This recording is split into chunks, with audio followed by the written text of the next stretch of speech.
Mahirap daw siya sa Canada, balik daw siya ng Poland.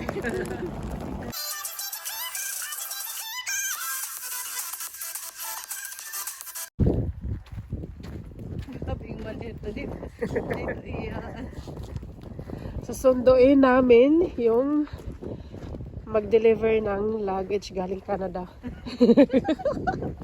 Naiwanan sa eroplano. Kailan kaya ito matatapos? Hala. Sana wag muna umulan. Mahirap nito pa po. Diba? Doon tayo sa kabila, dumaan na lang sa likod. Oh, kaya lang madilim doon.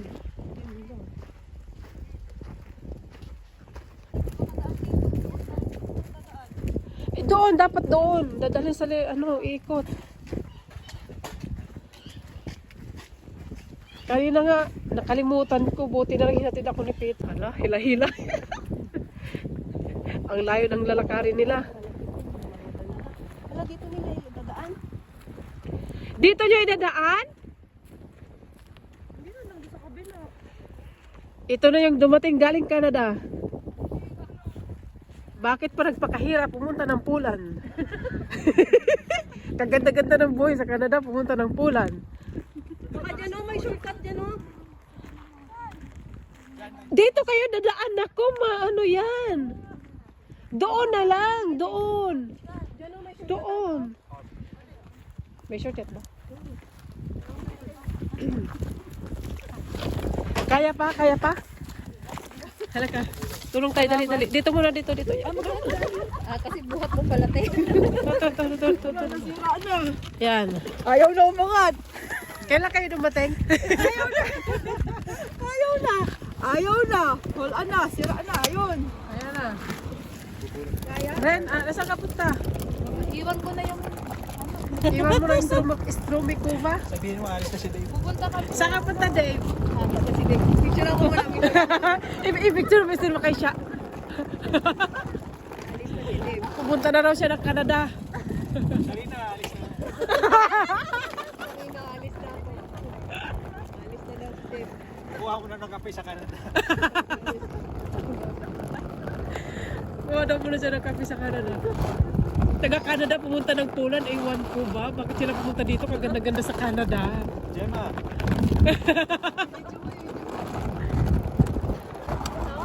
Hindi, diretso lang. Yung dinaanan namin. Di ba yun? Oo, nung dinaanan namin, malayo yun. Okay lang, malayo. Dito sa yun, sa likod ako. Uy, dito na lang sana sa likod. Mas malayo dito. Private yan dyan. Dito tayo. Dito lang. Yung may lake dito. Yung may lake. Balik ulit. Siya, balik ako sa Poland.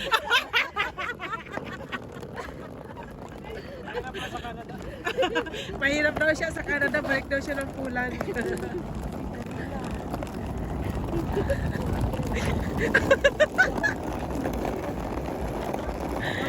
Babalik sila ng Poland siya. Lapit.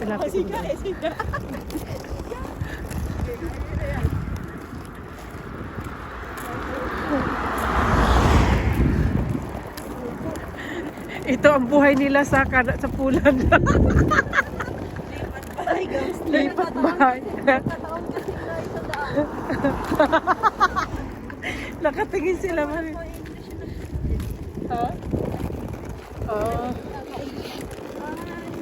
Only, parang gisyaran yung gano'n. Dapat umikot sa likod. Nag-text siya police, translate ko pa.